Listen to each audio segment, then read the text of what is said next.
Hello, this is the last class of this course. In the entire course duration, I taught you different type of application of mass spectrometry, like application of mass spectrometry in the analysis of proteomics of sample, biological sample, it may be clinical sample, it may be sample isolated from animals. I taught you ion mobility mass spectrometry, native mass spectrometry, which is mainly used to analyze the quaternary structure of protein and to assess different biophysical parameters like its cross-sectional area, thermodynamic parameters like equilibrium constant, association, dissociation, equilibrium constant. Then we studied hydrogen deuterium exchange based mass spectrometry, which is basically an isotope exchange based mass spectrometry and used to monitor conformational changes that happens associated with a biological event. Then I taught you fast photochemical oxidation of protein, which is again used for the same purpose. And lastly, we discussed about imaging mass spectrometry, both multi-imaging mass spectrometry or imaging mass spectrometry using multi-source, where we focused at the imaging of proteins in a biological tissue sample, and imaging mass spectrometry focusing at electrospray ionization sources, which is basically DESI, desorption electrospray ionization mass spectrometry.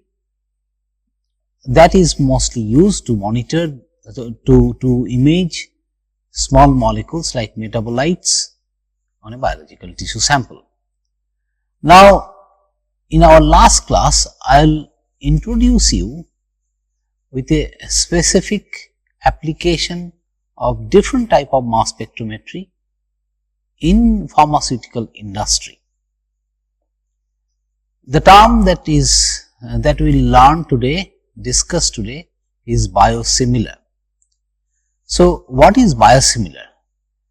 But before that, let me tell you, like monoclonal antibodies and the related products that are being used gradually as a therapeutic agent. It is actually a fastest growing class of therapeutic agent, and biosimilar antibodies are the copied version of the original one.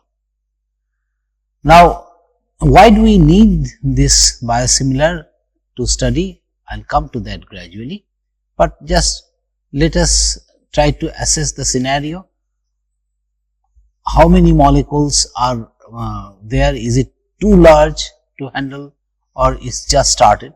If we look at the literature, then 120 pharmaceuticals are approved by the different regulatory agencies of different countries in the market till 2023. I do not have the statistics in last 2 years, but seeing the number of 120, so it is not very large. The first therapeutic monoclonal antibody, Muromonab CD3, that was accepted by FDA, Food and Drug Administrative Authority of United States in 1986. This was used to prevent the kidney transplant rejection. Now, from that point of view, it has been used in multiple diseases, like it is no longer restricted to anti-cancer therapy. The broad range of pathologies including infectious diseases, autoimmune disease, neurodegenerative disease like Alzheimer, metabolic disease like diabetes mellitus, and even in migraines, this monoclonal antibody has come into the market as a therapeutic agent. Now, in 2000, the concept of generic monoclonal antibody was introduced, and the term biosimilar as a copy version of the originator monoclonal antibody products that had come, that was produced worldwide. Now, why it is important, or why it is called biosimilar? Why not the same thing that can be produced? It is difficult if the molecule is large. As long as the originator generic version is small molecule, like I mentioned here 150 to 600 kilodalton, it's possible to produce the exact molecular species. But when the originator molecule itself is very large, like when we are talking about proteins, monoclonal antibodies, more than 100,000 Dalton we are talking about, there it is not easy task to produce exact originator molecule. So then the term biosimilar comes in. We will study, we will know detail as we move along the slides today. So the first two biosimilar product, that is anti-TNF infliximab, which is anti-TNF alpha. That's biosimilar product was approved by European Medicine Agency EMA in 2013. If we look at another thing, another molecule, rituximab, that is Redutux from Reddy's laboratory, and abciximab, which is the molecule clotinab from Abu Avex, that was a South Korean company, and Reddy's lab is Indian pharmaceutical industry. Those two were approved by these two respective companies. These are biosimilars. Now, biosimilars and originator, if we see the way it is produced according to different manufacturing process, host cells, cell culture condition, purification procedure. So they are different from different companies. So this, as they are different molecule, as I mentioned, it's more than 100,000 kilodalton, as 100,000 Dalton or 100 kD. Then we cannot produce it exactly similar, and moment there are many other factors like the way they are produced, the way they are purified, then comparability assessment of biosimilar with originator is important. If there is any difference that is been observed between biosimilar and originator, so that must be justified by the manufacturer that there is no clinical meaningful difference between the biosimilar that they are producing and the originator molecule. So somewhere there is, meaning monitoring parameter is very important, and that's being termed as critical quality attributes, CQA. So that relating to the structural, physiochemical, biological properties that must be assessed during the process of establishment that biosimilar, that the company, when they are establishing that my product is biosimilar to the originator. So then structural characterization, physicochemical characterization, biological properties, that must be assessed to ensure the drug efficacy and patient safety, which are very important issues. So to reach these goals, obviously we need to analyze molecules, and for this moment we talk about analysis of molecular properties, then different analytical techniques comes in, and actually a combination of orthogonal analytical techniques are employed to provide extensive characterization of the drug products. So let us see in bit detail of the thing. Now, as we are studying mass spectrometry, so in this class we will restrict our analytical techniques that are used to assess biosimilarity within the mass spectrometry techniques. And in fact, there are different type of mass spectrometry techniques are used to assess biosimilarity. So mass spectrometry based methods in monoclonal antibody characterization. These are the different methods that that is been shown here in the picture. So it's basically overview of different mass spectrometry based approaches that are used in biosimilarity assessment. Now if you look back which I was mentioning, that the topic that we have learned throughout the entire course, except imaging technique, whatever I have taught you, everything is there. Like proteomics, we have discussed a lot, native mass spectrometry, ion mobility mass spectrometry, then hydrogen deuterium exchange based mass spectrometry, and fast photochemical oxidation of proteins. So, all these are used, all these analytical platforms are used for biosimilar assessment. Like here, bottom up proteomics approach for primary sequence determination, that is used. Not only primary sequence determination, even further post-translational modification, site-specific post-translational modification. For that to know, we need to have access proteomics approach. We have discussed about bottom-up proteomics, but nowadays top-down proteomics are also started being used. I haven't discussed about top-down proteomics approach in our class, so I am not going to go to that method. Next is native mass spectrometry that we have learned, which actually provides accurate mass measurement of intact non-covalently bound assemblies. That is the most important part. We are talking about non-covalently bound different chains that make the functionally active protein structure. So, exact mass of that assemblies, that conjugate, we can measure using native mass spectrometry. Native mass spectrometry in combination with ion mobility also can be used to assess the conformation related parameters like collision cross section. And I taught you hydrogen deuterium exchange and FPOP.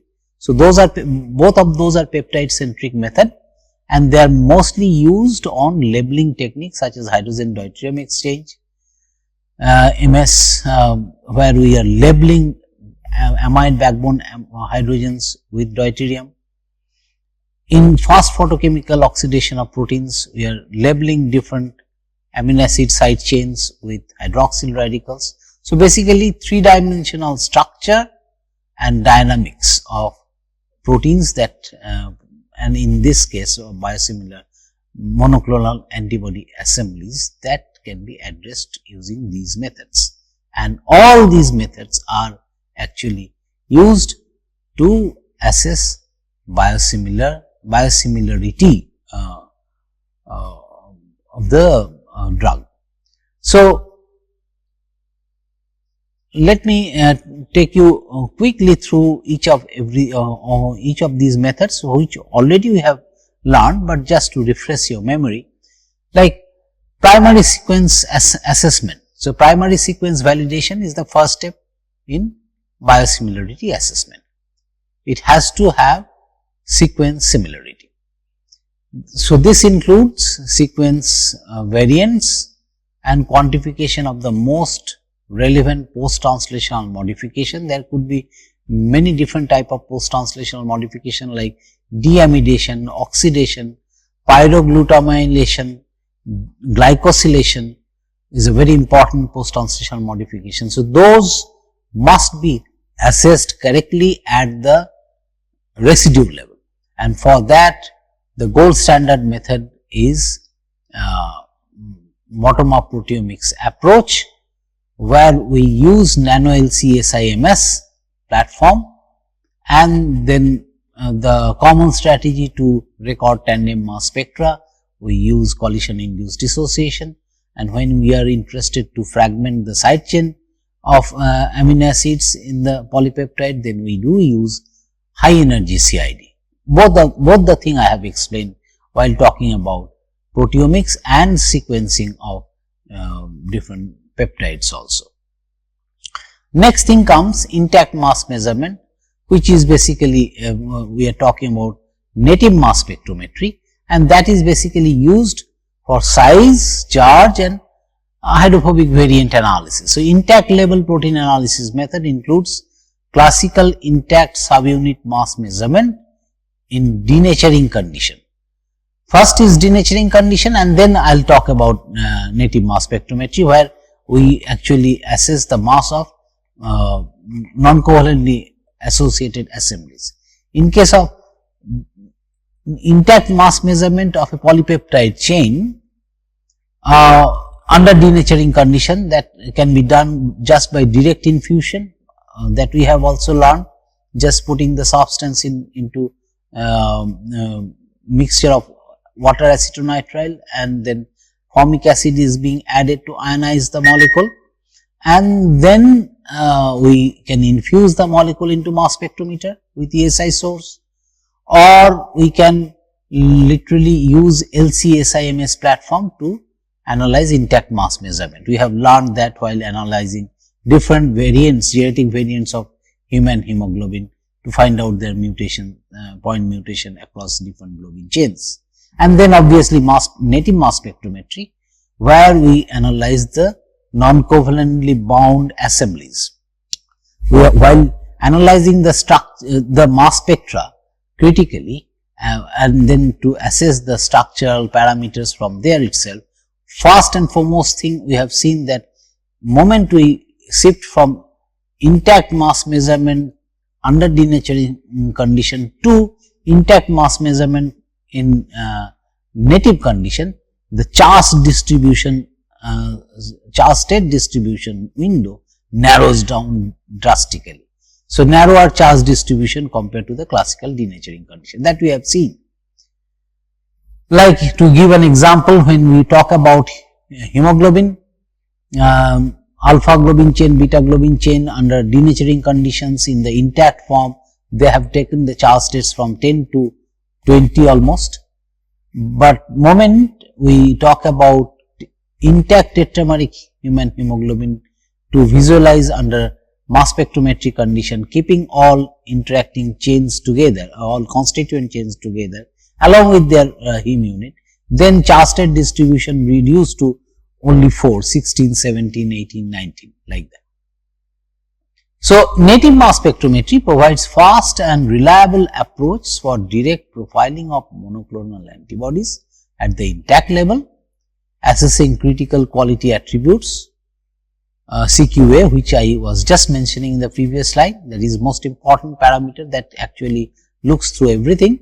So, critical quality attributes related to homogeneity, size variance, charge variance, stoichiometry, and oligomeric state. Okay. So, just to give an example, this figure is basically illustrating biosimilar assessment of 4 trastuzumab samples exhibiting overlapping native mass spectra profile between Herceptin, that is the originator, and 3 of its biosimilar. Trazimera, that is shown in green, Herzuma, that is shown in blue, and Ontruzant, that is shown in red. All these 3 are biosimilar, and the originator is Herceptin, which is shown in black. So, if you see the charge state distributions and the masses of different possible conformations, then it is basically similar. Okay. Now, other 2 techniques, other 3 techniques that we have learned, ion mobility coupled to mass spec. So, that basically gives the conformational parameters. So, ion mobility coupled to native mass spectrometry enables in-depth characterization of global protein conformation in gas phase, that we have seen. So, like here 2 example, ion mobility mass spectrometry was used for structural characterization of originator Ramsicad and its biosimilar version Remsima.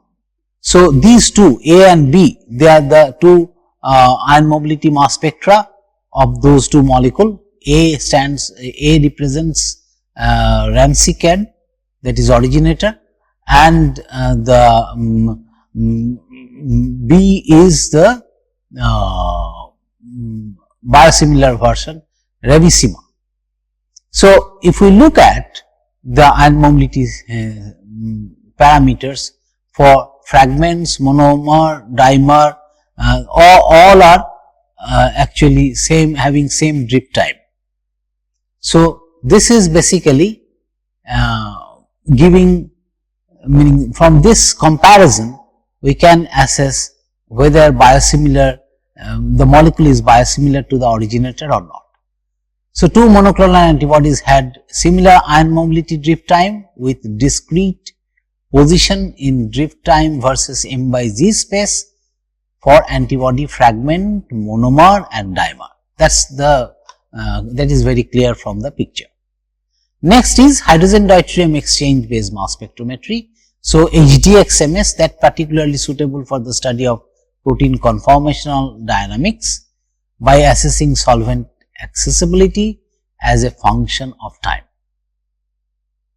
So, HDX-MS we have seen, I taught you this mass spectrometry in very detail with many different examples. So, where we have seen that HDX-MS is mostly used as a differential approach that compares the deuterium incorporation within a protein molecule in two different states, free versus bound state, stress versus unstressed state, ligand bound versus free. All these things we have compared. Even we have used this strategy to assess two different conformations, one is genetic variant and is normal. So, we have seen that it basically is suitable for assessing conformational dynamics by assessing solvent accessibility as a function of time. Okay. So, this HDX basically then provides information on interacting region between protein partners, enabling differentiation of allosteric from orthosteric binding. What is these two? Orthosteric compounds that binds to the active site of protein directly competing with the natural substrate, while allosteric compound binds to the different sites indirectly changing the shape and function of protein. So, these binding sites by different molecules, that can also be assessed through hydrogen deuterium exchange. And moment we compare this with a monoclonal antibody originator and biosimilar, then we can have the idea about the conformational dynamics of both the molecule, which is very important for the pharmaceutical industries to get it cleared in the market by the appropriate regulatory authorities. Next is FPOP. FPOP is a footprinting, meaning it's footprinting of protein. It's footprinting in a FPOP footprinting is a structural mass spectrometry method. It's just a method that maps proteins by fast and irreversible chemical reaction. And the species that actually important here, which undergoes, which makes the molecule to react at a fast and irreversible manner is hydroxyl radical, that is being produced by the homolytic cleavage of hydrogen peroxide. So, this analytical strategy belongs to the exposure of protein in solution to hydroxyl radical. And if we and basically FPOP and HDX both can give the same information, but in case of HDX-MS, it is reversible labeling, whereas in case of FPOP it's irreversible labeling. I am not going to go to the merits demerits of those two methods. That's not the right place to discuss about it, but both the methods can be used to assess biosimilarity. Now, once we have these things ready with us, all data with us about the molecule, about the biosimilar, what is next? So, the final step is, after extensive biosimilar characterization, the development process follows a stepwise approach that progress to non-clinical studies followed by clinical studies. Once we have this biosimilarity established by n number of different orthogonal analytical techniques, and the pharmaceutical industry is satisfied that yes, my molecule is biosimilar to the originator, next step is going to go for clinical studies. So, there pharmacokinetics, pharmacodynamics, safety of the drug, immunogenicity assessment, and those are analyzed, and then it's going to go on the table of regulatory authority for final review and approval. So that's how the drug comes into the market. So that's all about biosimilarity assessment, but whole point here bringing biosimilarity in this class is that all different type of mass spectrometry that we have learned are very important to analyze biosimilarity, meaning to assess biosimilarity of monoclonal antibodies, which are actually one of the fastest growing pharmaceuticals in the market. So with this note, I'll end the class here.